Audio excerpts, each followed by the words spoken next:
हम Brahma Kumaris meditation centre पर आकर मेडिटेशन एक्चुअली सीखें विधि पूर्वक। ये तो हम एक क्रिएट करके उसको मनन कर रहे हैं। अगर हम मेडिटेशन सीखते हैं तो उसमें हम सीखेंगे कि परमात्मा से कनेक्शन कैसे जोड़ना है। एक है मेरी अपनी थॉट्स इतनी पॉजिटिव और पावरफुल हो कि मेरी एनर्जी हाई हो जाए। एक है इसके साथ साथ मैं उस सुप्रीम पावर से कनेक्शन जोड़ूं। मैं परमात्मा का बच्चा हूँ, परमात्मा की सर्व शक्तियाँ मुझ आत्मा के अंदर भर रही हैं। जैसे हम कोई नेगेटिव जो सोच रहे हैं उनको अगर याद करते हैं तो हमारी फ्रीक्वेंसी क्या हो जाती है? लो, और उनकी वाइब्रेशन का हमारे ऊपर असर होता है। ऐसे ही अगर परमात्मा को याद करेंगे तो हमारी फ्रीक्वेंसी क्या हो जाएगी? हाई, और उनकी वाइब्रेशन का हमारे ऊपर असर होगा। How beautiful. तो अगर वो कनेक्शन हमने जोड़कर अपनी वाइब्रेशन को हाई किया, सो इमेजिन ऑरा कैसा बन जाएगा फिर उससे। इससे बड़ी ब्लेसिंग क्या चाहिए आपको? Yes. और क्यों बॉडी जिसने बॉडी धारण की उससे क्यों चाहिए? हाँ. उससे अबव परमपिता परमात्मा की अगर सुबह एनर्जी से मुझे कनेक्शन मिल जाए और वहाँ की ब्लेसिंग्स मिल जाए तो वर्ल्ड से क्या चाहिए? जैसे आपने कहा हम औरों से हीलिंग मांगते हैं, हम औरों से पावरफुल एनर्जी मांगते हैं। आत्माएं जब हमारे लिए पॉजिटिव सोचती हैं उसका हमारे ऊपर असर पड़ जाता है एंड वी गेट प्रोटेक्टेड। तो जब हम उससे कनेक्ट करेंगे तो कितनी प्रोटेक्शन मिलेगी। तो उसके बाद कोई नेगेटिव एनर्जी, किसी की हर्ट, किसी की नाराज़गी, किसी की उदासी, इसकी वाइब्रेशन का प्रभाव हम पर नहीं पड़ेगा। तो first thing in the morning is ये मेडिटेशन। सेकंड थिंग, सुबह सुबह क्या पढ़ना सुनना। First meditation, second information. अब सुबह सुबह हम थोड़ा सा समय आधा पौना घंटा निकाल के, बहुत जल्दी जाना है ऑफिस तो भी 15-20 मिनट निकाल के कुछ बहुत बहुत श्रेष्ठ परमात्मा के महावाक्य सुने, पढ़ें। अंदर अब्सॉर्ब हो जाती है इंफॉर्मेशन। सुबह सुबह अगर हाई एनर्जी इंफॉर्मेशन भर ली अपने अंदर तो एनर्जी फील्ड क्या हो जाएगी? वेरी हाई हो जाएगी। अब ये मॉर्निंग की रूटीन देखें कि फर्स्ट चीज़ मेडिटेशन, सेकंड चीज़ इंफॉर्मेशन। तो हम सेंटर पर जाकर परमात्मा के महावाक्य मुरली सुनते हैं। ये मेडिटेशन और मुरली अगर सुबह सुबह हो गई तो आप देखो ऑरा क्या बन गया। अब इसके विपरीत हम पहले क्या करते थे?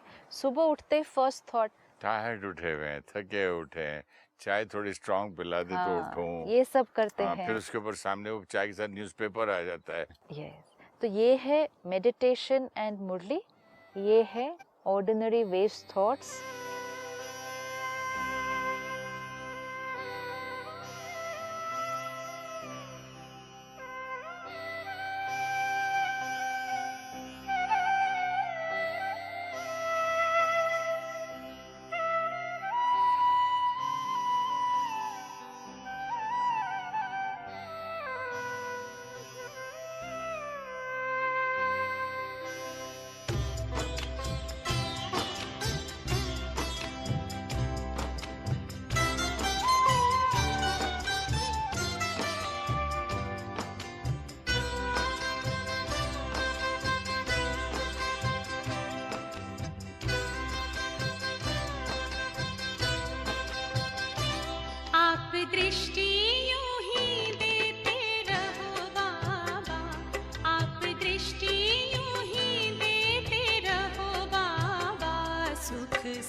की खुशबू बिखर जाऊं, आप दृष्टि यूं ही देते रहो बाबा।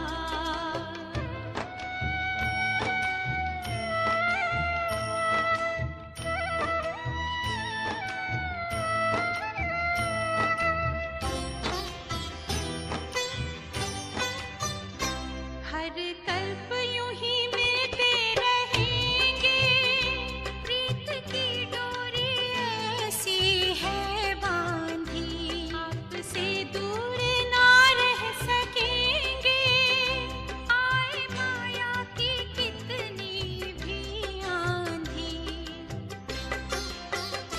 प्यार की वर्षा करते रहो बाबा, प्यार की वर्षा करते रहो बाबा।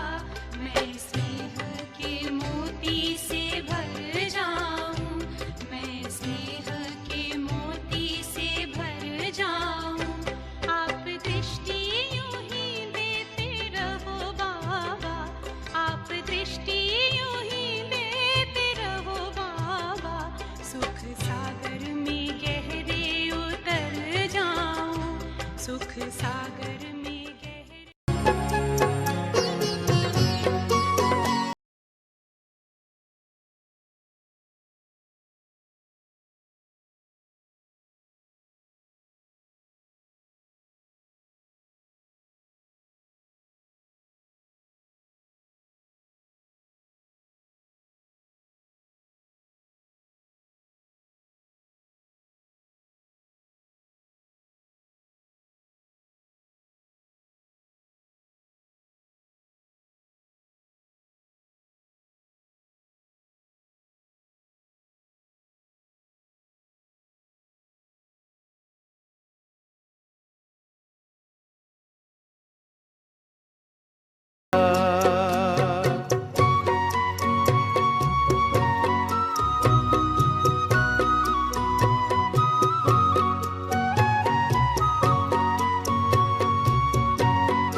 वरदान भरी दृष्टि से हमें बनाया त्रिकालदर्शी।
अभी सुनेंगे भगवान के कुछ महावाक्य जिसको मुरली कहा जाता है। कैसे याद करो? अपने को आत्मा समझ मुझ बाप को याद करो तो तुम्हारे सब दुख सदा के लिए मिट जाएंगे। अपने को आत्मा समझ, दूसरी बात देखो बताते हैं, सबको भाई भाई की दृष्टि से देखो, फिर देह की दृष्टि वृत्ति बदल जाएगी। बाप भी अशरीरी है, तुम आत्मा भी अशरीरी हो। बाप आत्माओं को ही देखते हैं। सब अकाल तख्त पर विराजमान आत्माएं हैं। अब हमको ये अलग अलग देखो युक्ति और विधियां बताते हैं आत्मा समझ के कैसे बाप को याद करना। तुम भी आत्मा भाई भाई की दृष्टि से देखो, बड़ी इसमें मेहनत है। देह के भान में आने से ही माया के तूफान बहुत आते हैं। ये देह अभिमान का द्वार बंद कर दो तो माया के तूफान आना भी बंद हो जाएंगे। माया का द्वार हम ही कैसे खोलते हैं और हमको ही बाबा युक्ति बताते हैं कैसे उसको बंद करना है। ये देही अभिमानी बनने की शिक्षा सारे कल्प में इस पुरुषोत्तम संगम युग पर ही बाप तुम बच्चों को देते हैं। मीठे मीठे सिकिलदे बच्चे, तुम जानते हो ना, अभी हम नरक का किनारा छोड़ आगे जा रहे हैं। अपने आप को बाबा देखो चेक करना, चेंज करना सिखाते हैं। अपने आप को क्या देखो, किनारा छोड़ आगे जा रहे हैं। ये पुरुषोत्तम संगम युग बिल्कुल ही अलग है, बीच का है। कलयुग और सतयुग के बीच का ये पुरुषोत्तम संगम युग। बीच के दरिया में, समुद्र में तुम्हारी बोट है। तुम न सतयुगी हो न कलयुगी हो। कौन हो तुम? पुरुषोत्तम संगम युगी सर्वोत्तम ब्राह्मण, वो भी संगम युगी। वैसे तो हम सब जानते हैं द्वापुर से भी नामधारी ब्राह्मण तो बहुत गाए जाते हैं, लेकिन ये जो गायन है वो है पुरुषोत्तम संगम युगी सर्वोत्तम ब्राह्मण। संगम युग होता ही है ब्राह्मणों का। ब्राह्मण है चोटी, ये ब्राह्मणों का बहुत छोटा सा युग है। ये एक ही जन्म का युग होता है संगम का, चाहे ब्राह्मणों का छोटा सा एक ही जन्म होता है। ये है, देखो बाबा आज बहुत अच्छा नाम दे रहे हैं, ये है तुम्हारे खुशी का युग। संगम युग का महत्व कितना है हमारे जीवन में। खुशी लाने वाला ये समय बाबा कहते हैं वो खुशी का युग है तुम्हारे लिए। खुशी किस बात की है? खुशी किस बात की है कि भगवान हमको पढ़ाते हैं। ऐसे स्टूडेंट को कितनी खुशी होगी। अब सारे चक्र का ज्ञान बुद्धि में है। कभी किस पर गुस्सा नहीं करना चाहिए। मनसा वाचा कर्मणा किसको दुख नहीं देना है। बाप कभी किसको दुख नहीं देते हैं। जितना बाप को याद करेंगे उतना मीठा बनते जाएंगे।